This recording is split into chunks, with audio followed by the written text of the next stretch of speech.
An engine starter motor is a powerful electric motor used for cranking an engine. The starter motor has a pinion, which meshes with the teeth on the flywheel of the engine and turns the crankshaft.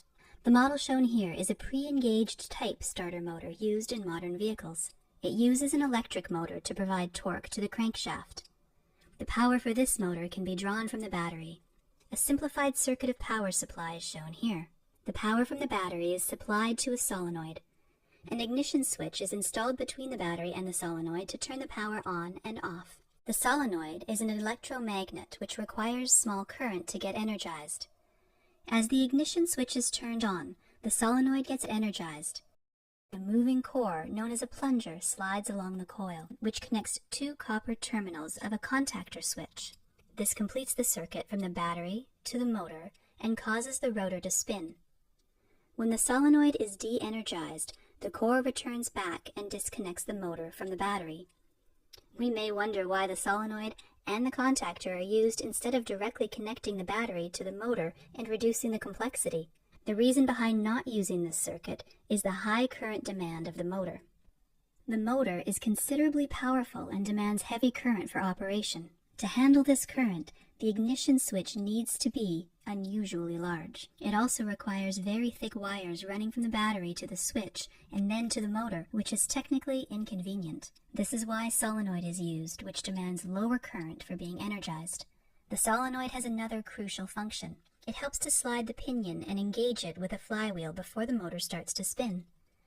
As the pinion slides towards the flywheel, it slightly rotates on its axis, as shown here. This rotation is achieved by using a helical spline. This rotation helps meshing the pinion with the flywheel more conveniently. As the pinion and flywheel is properly meshed, the contactor switch gets closed, and the motor spins. As we can observe that the pinion is considerably small compared to the flywheel, the gear ratio of the flywheel and pinion is generally from 15:1 to 20:1.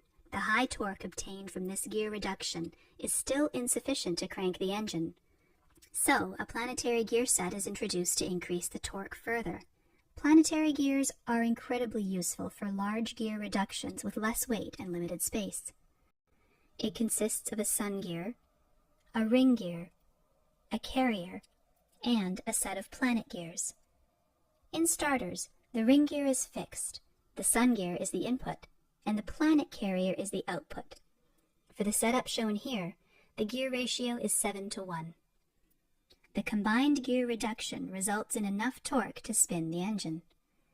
As the engine is started, the pinion needs to be disengaged from the flywheel to prevent backdrive of the motor, which might damage it due to the excessive speed. This is done by releasing the ignition switch, which de-energizes the solenoid and the pinion returns back. But if the operator fails to release the ignition switch as soon as the engine is started, the flywheel will drive the pinion too fast and damage the motor. To prevent this, a one-way clutch is used. The one-way clutch has a set of rollers installed between the outer and inner races. When the outer race is rotated by the motor, the rollers get trapped and transfer power to the pinion. As soon as the engine is started and drives the pinion at a high speed, the rollers get released and power transfer is stopped.